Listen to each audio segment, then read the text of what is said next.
Are the labels still throwing around that money like they used to throw it around? How are those numbers looking nowadays? Honestly, bro, they throwing away more money. What? They throwing away more money.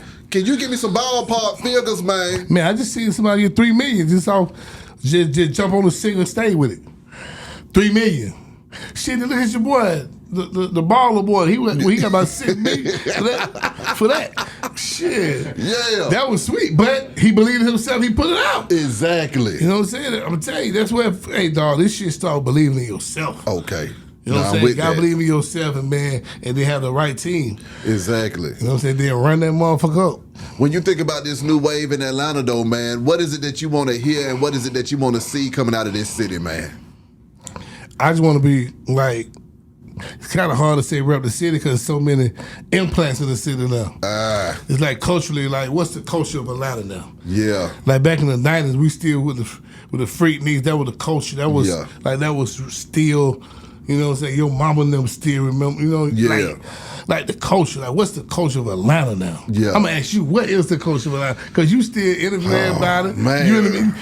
Can you? Exactly. But you know, like, one thing that I do like is because I remember back in the day, me and Scream was having this conversation. And Spitty over there at Dirty Glove, we were like, we want to bring media down here to Atlanta. We wanted to see media folks doing podcasts, and we wanted Atlanta to be the stop for folks to have to come in here and talk to people.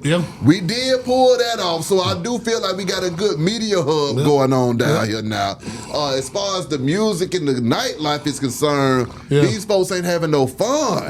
They ain't having the fun and the dancing is gone. See, folks don't realize that we had trapping and everything, that been going on for years. That's gonna happen. But at the root of it all was that dance. The party. The party. Right. You had to have a dance. There had to be a dance that we could all do to go to the club. We gonna all do this dance together. We gonna stomp that shit together. We gonna lean with it, rock with it together. We gonna bank head bounce together. We gonna rag top together. We gonna yeet together. We gonna do all of this stuff together in the club, and that was the reason why we went to the club, so we could do that shit together. That's gone.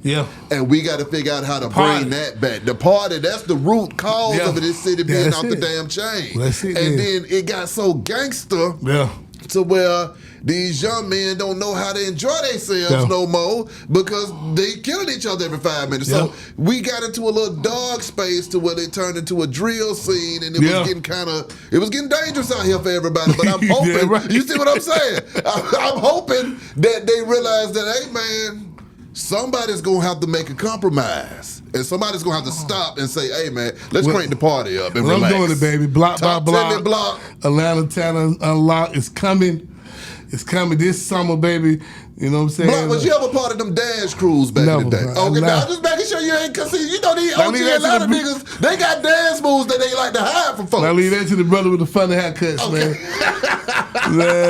It wasn't no yeeking going on with Block out here. Man. You didn't at least give us a bankhead bounce. Never. Oh, Block, so you was standing in the club bad as hell. You was that nigga. Hey man, so I'll post try to catch some. I'm taking the battle up, boy. Come on, man. Hey, dog, ask Sheriff. You see Sheriff still alive? Yeah. Okay, then ask Sheriff. Come on. Tell I was, boy.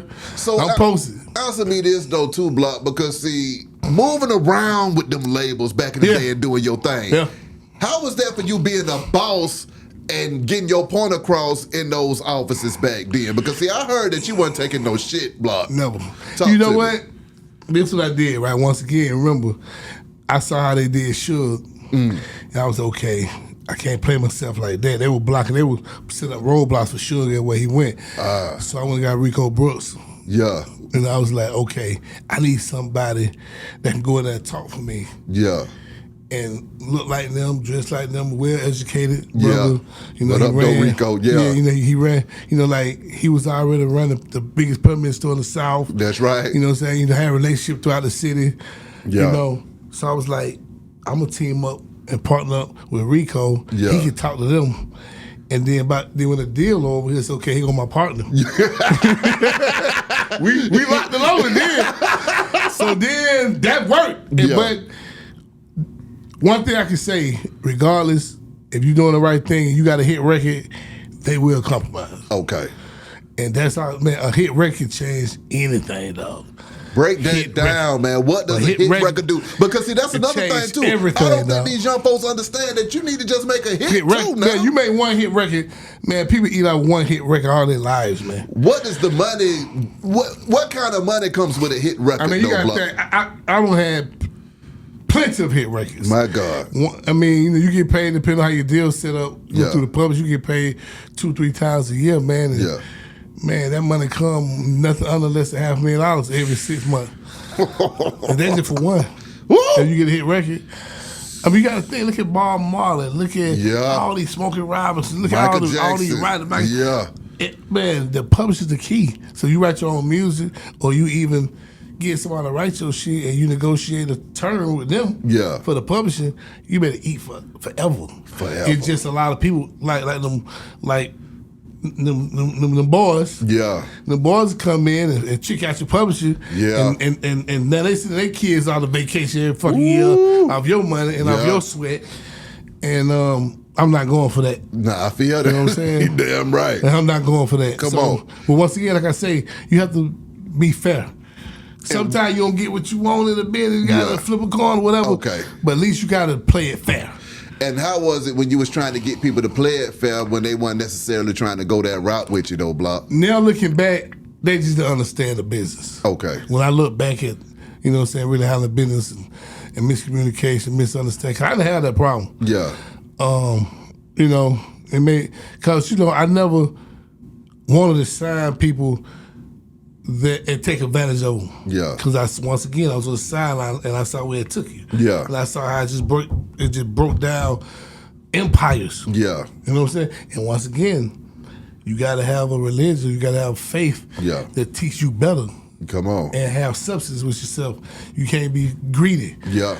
You got to be patient. You know what I'm saying? You can't be selfish. That's how I've been around all these years successfully and blessed. You got to play fair.